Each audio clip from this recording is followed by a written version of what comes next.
The Ruined Lighthouse by Lucy Grant, aged 11, out of County Longford. I ran down to the lighthouse ruins. It's not like I don't do that most days, but this time it felt wrong. As I ran, it seemed as if the smooth rocks rippled as soon as my feet touched them. I looked down at one of them for closer inspection, and I could see my own bright blue eyes staring back at me.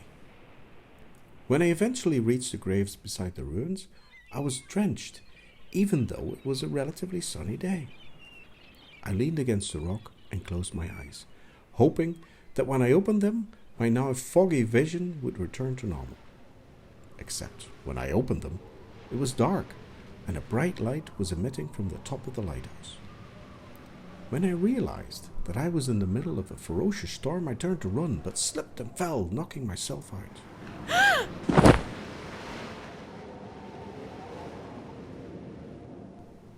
I woke up with a young woman holding a wet cloth to my throbbing head. I winced as I quickly sat up to ask her, "Who are you? Where am I? What happened?" "I'm Mary, the lighthouse keeper's wife," came the answer. "You're in the lighthouse, and you got a nasty bang on the head when you fell. Why you were out in that storm, God only knows, but you probably wouldn't remember if I asked.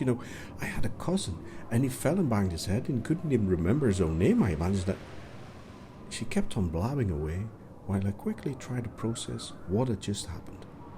Reflective rocks, me soaking wet, which annoyingly I still was. Storm, lighthouse keeper's wife. Wait, that didn't sound right. Lighthouse keeper? The lighthouse had been in ruins since April 1908. Hang on. "What date's today?" I asked Mary, who was now busying herself with the kettle. "The 6th of April, 1908, she said worriedly. "I think that bang might have been worse than I thought. Do you want me to call the doctor?"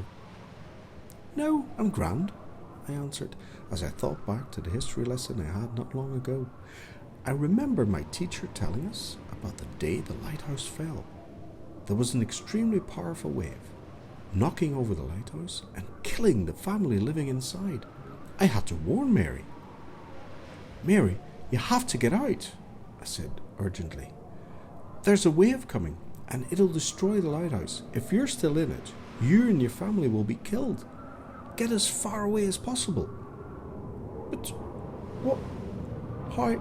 spluttered Mary. "Now!" I shouted at her. "But what about you?" she asked. "I'll be fine, now go." She hurried out of the room, and I could hear her calling out to the rest of the family. When they were long gone, I lay down and let the icy wave swallow me up.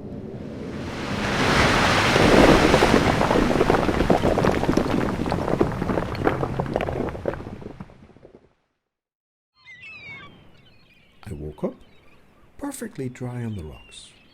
I looked around and saw that the old graves were gone. I smiled.